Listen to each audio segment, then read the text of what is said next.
Resta uma esperança. Evangelho segundo Marcos, capítulo 12, versículo 14. Chegando, disseram-lhe: Mestre, sabemos que és verdadeiro e não te importas com quem quer que seja, porque não olhas a aparência dos homens. Antes, segundo a verdade, ensinas o caminho de Deus. É lícito pagar tributo a César ou não? Devemos ou não devemos pagar? Que o Senhor te abençoe, meu irmão, minha irmã, que a boa mão de Deus esteja sobre você, que o Senhor te livre dos tropeços, que o Senhor aplane o seu caminho. Os fariseus e os herodianos eram partidos políticos e religiosos. Os fariseus zelavam pela lei escrita e oral. Os herodianos estavam mais ligados a Herodes e, por conveniência, admitiam a submissão de seu povo a Roma.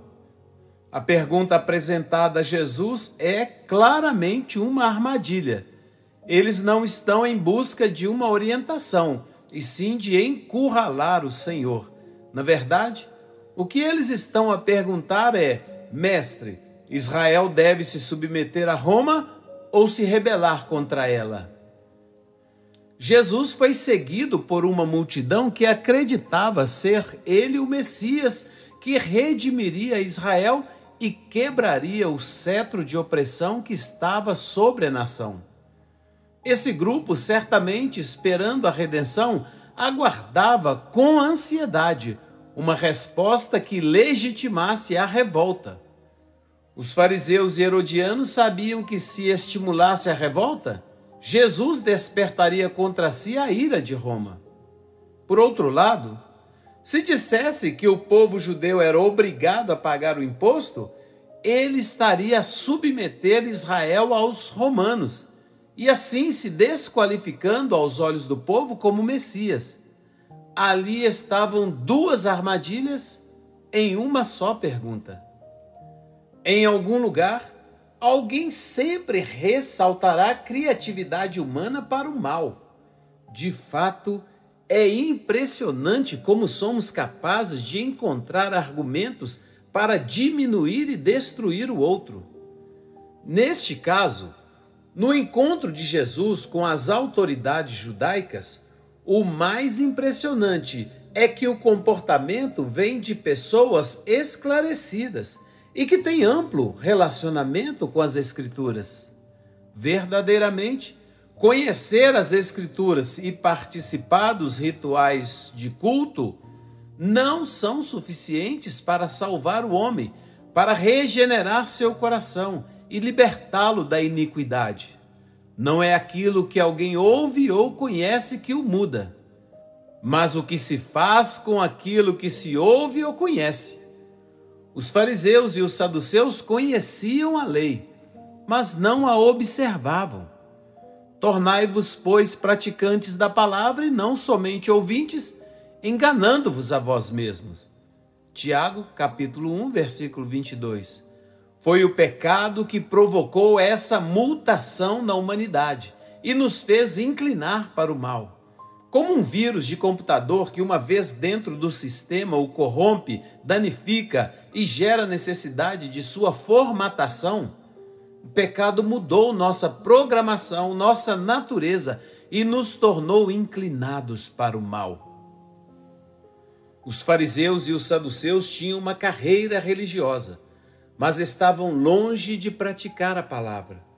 Quando o fariseu Nicodemos, um dos principais dos judeus, procurou Jesus durante a noite para conversar e confessou que ninguém podia fazer os sinais que Jesus havia feito sem que Deus estivesse com ele, Jesus respondeu-lhe: em verdade te digo, que se alguém não nascer de novo, não pode ver o reino de Deus. João capítulo 3, versículo 3.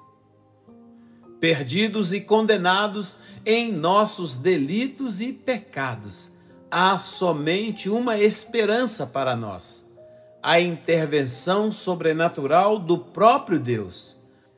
Porque Deus amou ao mundo de tal maneira que deu o seu Filho unigênito, para que todo o que nele crê não pereça, mas tenha vida eterna.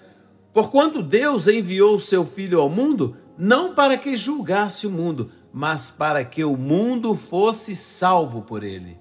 Evangelho de João, capítulo 3, versículos 16 e 17. Louvamos o seu nome, Deus Todo-Poderoso, Deus de misericórdia. Te damos graças por seu amor. O Senhor diz a sua palavra nesse texto que acabamos de declarar. Nos amou e amou de tal maneira que deu o seu Filho, o seu único Filho, para que todo aquele que nele crê não pereça, não morra, mas receba a vida eterna. Se o pecado nos adoeceu, nos corrompeu, o Cordeiro de Deus, que tira o pecado do mundo, nos purifica de todo o pecado. Graças a Deus por Jesus Cristo, o Cordeiro de Deus, que tira o nosso pecado. Senhor, nos faça todos os dias, não somente conhecer a sua palavra, nos ajude a vencer o grande desafio que é praticar a sua palavra. Não apenas conhecer a sua palavra teoricamente, mas transformar a sua palavra em ações, em práticas da nossa vida cotidiana. E vivendo assim que todas as pessoas possam ouvir a nossa vida como uma pregação e que nós possamos todos viver para a glória do Senhor.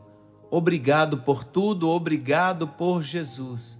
Nós te pedimos, ajuda-nos a ser praticantes da sua palavra e não somente ouvintes. Deus, o Senhor, é a nossa esperança. O nosso coração clama, confiado no Senhor, porque o Senhor é a nossa única esperança. Em nome do teu Filho Jesus, nosso Senhor e Salvador, oramos, também por ele já te agradecemos. Que o Senhor te abençoe e te guarde.